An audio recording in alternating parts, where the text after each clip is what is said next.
If you've ever tried to communicate with a dismissive avoidant partner, but felt like you were speaking a different language, you're not wrong. Dismissive avoidants actually process emotional information quite differently at both the subconscious and neurological level. In the next few minutes, you are going to learn how to speak so that their body, subconscious mind, and nervous system actually hear you. We're going to cover in this video a few things. We're going to cover 5 major keys to understanding a dismissive avoidant partner without actually triggering the withdrawal. We'll talk about what neuroscience reveals in regards to how avoidants process connection. We'll be speaking specifically about dismissive avoidance. And then we'll talk about healing and, how you can approach a situation personally. And I want to be really clear about something here. This is information that I would share with people when I was working in private practice with clients and they would come into my office and they would have different attachment styles. This is where this is rooted in and from. This is not me saying that you should be trying this every day for the rest of your life with somebody, staying in a relationship if it's not fulfilling you. That's where you have to be able to critically think about how you're approaching this situation, right? This is not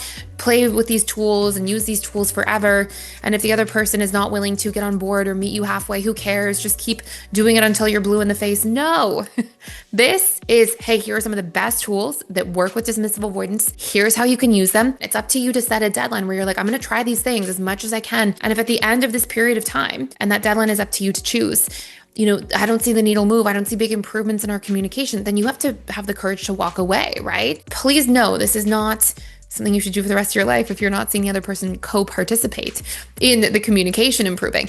But these are great tools that historically worked very well with my clients who would come to see me, who I was in private practice with, and would help really move the needle and bridge that gap.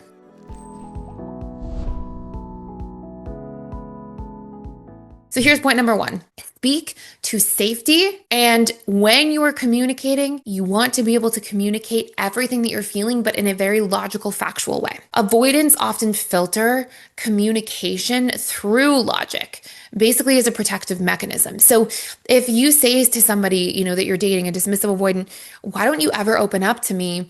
You can try something like, hey, I want us to be a little bit more vulnerable with each other, and it looks like ABC. So rather than it coming across as an accusation or something you're upset about, and especially if your tone is coming from a place of like, what's wrong? Like, you never open up to me.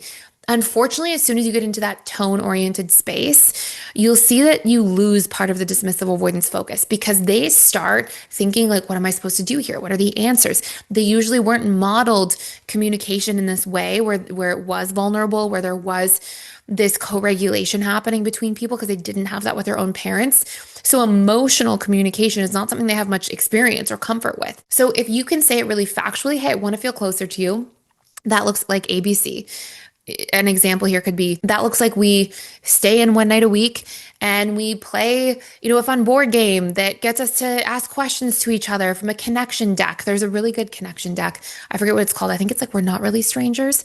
Just on a side note, I have no affiliation with them, but like you can do things where you're creating, hey, this is what I'm looking for. You're clear and specific. You say it in a factual way. And right away, you have such a greater chance of getting this person's buy-in and attention and presence. If you can get that part right, where you communicate through like facts, this is what I'm looking for, this is what it looks like. What I would see with couples all the time is that if one partner was able to take what was affecting them emotionally, but just say it in a factual way with a practical solution, dismissive avoidance so often rise to the occasion. Honestly, I would actually say more than other attachment styles, especially because dismissive avoidance, they do well with acts of service, practical steps. Like that's how they are very, very responsive. Not all of their attachment styles, but I would say like in a lot of cases, dismissive avoidants show up very consistently. And sometimes if we didn't have healthy modeling for how to communicate in this way either, because we always just saw maybe growing up people getting frustrated with each other or communicating emotionally and not having that middle ground, sometimes we'll be skeptical of that. But when you find that middle ground where you can take emotionality, convert it into just like practical, rational steps and shares, hey, I want to do this and it looks like this, so that you're clear, a lot of the time you'll be absolutely shocked at just how well it goes. Okay, so really important practice. If you want to do a deep dive into this, we actually have a whole course all about how to communicate with people of different attachment styles, how to resolve conflict. It goes way more in depth. There's a workbook with worksheets. It just goes through things in a massive amount of detail so you can really become masterful at communication quite quickly, irrespective of what somebody else's attachment style is. I'll put a link to that below. And as a free bonus, you get to keep the attachment styles and intimacy course for life. It's all about attachment styles, each of their patterns around sex, intimacy, closeness, bonding, the things that cause them to want to pull away and that they fear and that you should watch out for, and the things that they like and enjoy and appreciate. So I'll put that down below as well. It's a free gift just for a limited time. Second thing, use timing properly. When you are in the heat of an argument, a discussion, I know that if you're listening to this video, you probably want the issue resolved right now. And you probably want your emotions validated. And you have a great right. And in any healthy relationship, that's what you should have. But there's this nuanced place where dismissive avoidants, they process differently. They don't process well in real time. So by you creating just a pocket of space, okay, so I want you to imagine you're here on the continuum. You want this issue solved right now. You want it fixed. You want it done, dealt with. They are here on the continuum. They don't like talking about things in real time. They like to lick their wounds after an argument, process, think about it, and come back. Should you be completely on their timing? No. Should they be completely on your timing? No. Should you work to find a middle ground, a pocket of time where you leave just enough room for them to process? Because in turn, you know that by creating a little bit of space, if there's the heat of a moment and you can tell the communication's just not going well, then you say, you know what, why don't we take 5 minutes? Why don't we take 10 minutes? Think about what we can come back to in this conversation with one constructive point, one thing we can do to meet each other part way, or one thing we'd be willing to compromise on. Why don't we take 5 minutes? If you can feel the communication heating up, that is where you get the most likely chance of your partner who's dismissive avoidant actually coming back and being constructive with you, hearing you out, having room to honor what you said. If you can communicate, if things are a little bit heated, hey, let's take 5 minutes and let's return to this discussion after we've taken a breath, and let's return with like one thing that we can honor or validate about each other's emotions here in this situation. And one thing that we could maybe do to try to meet each other's needs in this dynamic, okay? Because I have other videos about this, but the vast majority of disagreements and arguments are actually about feelings not being validated and needs not having constructive steps to move towards.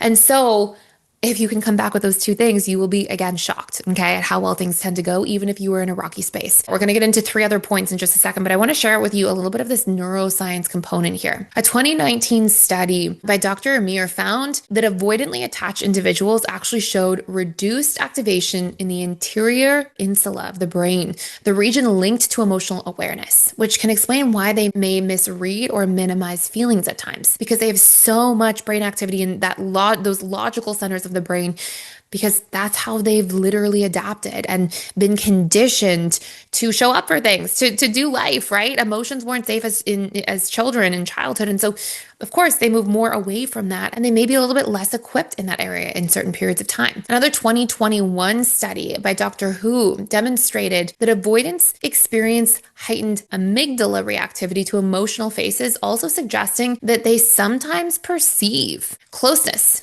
as a threat, emotions as a threat. And you know that already, but it's interesting to actually see these studies played out. Lastly, in 2022, Dr. Susan Johnson's research on attachment focus therapy showed that when partners use co-regulation techniques, things like slower voice tone, gentler eye contact, and more calm presence, the vagus nerve actually activates, increasing connection and reducing defensive shutdown. That's a really beautiful thing, that your literal physiology is responding to this. And all of these findings collectively essentially reveal that successful communication with avoidance is not just about the words. It is about nervous system entrainment. It's our ability to stay regulated, present, logical, focus on healthy solutions. If you can work really hard to not give in to the temptation that you feel to raise your voice, to get frustrated, to let your emotions take you over, and instead to talk about logical, practical steps that you can take to solve for things in a relationship with a loved one, you can really see that needle move. Now, of course, if you don't, you set a deadline. You walk away if it's not working, right?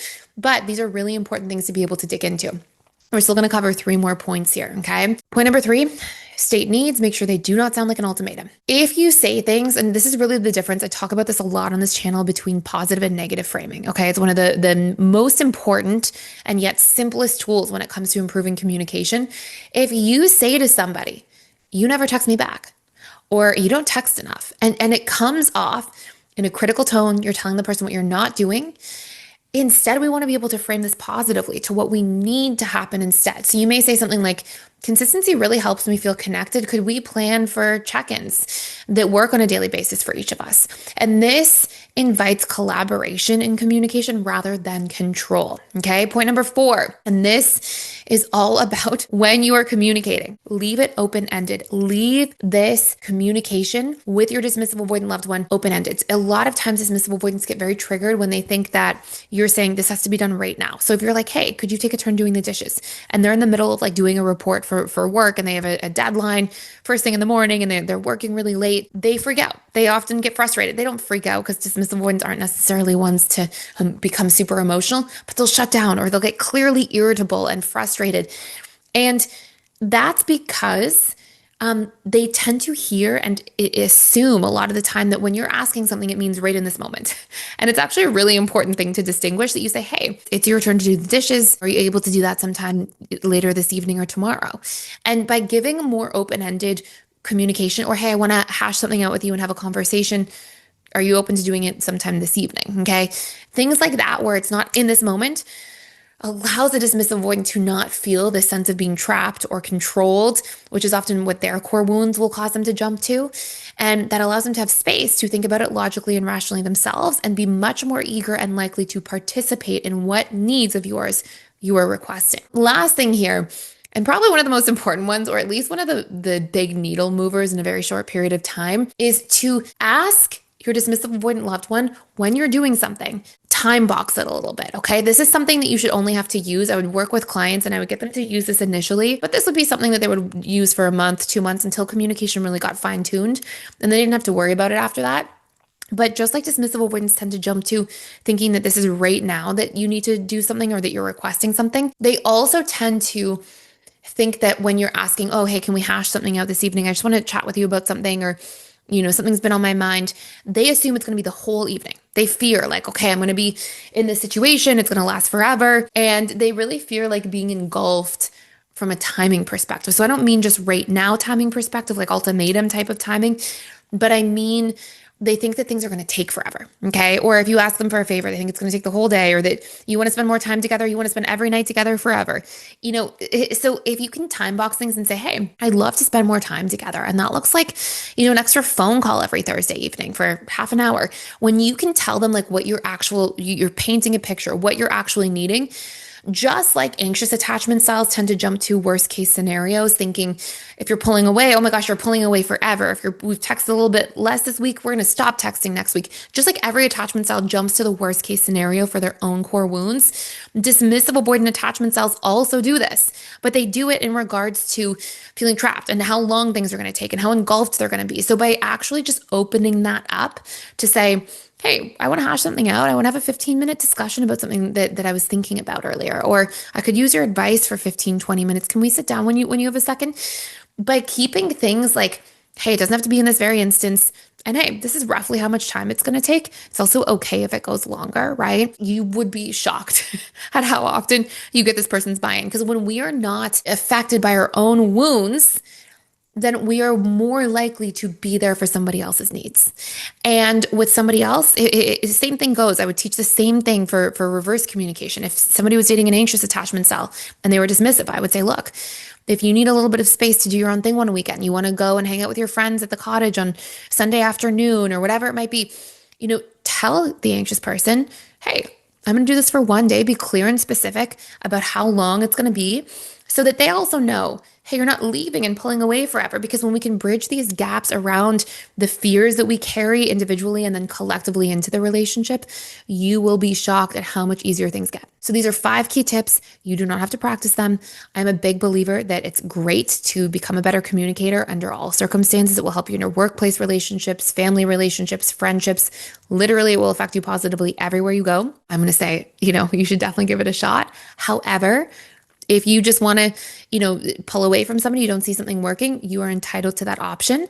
And I think it's a great middle ground. A great thing to do is set a deadline, practice these tools, see if it dramatically improves your needs getting met in the relationship and you feeling seen and heard. And if it doesn't, then you have a great answer for yourself. You know clearly that it's probably not the right space to be investing your energy.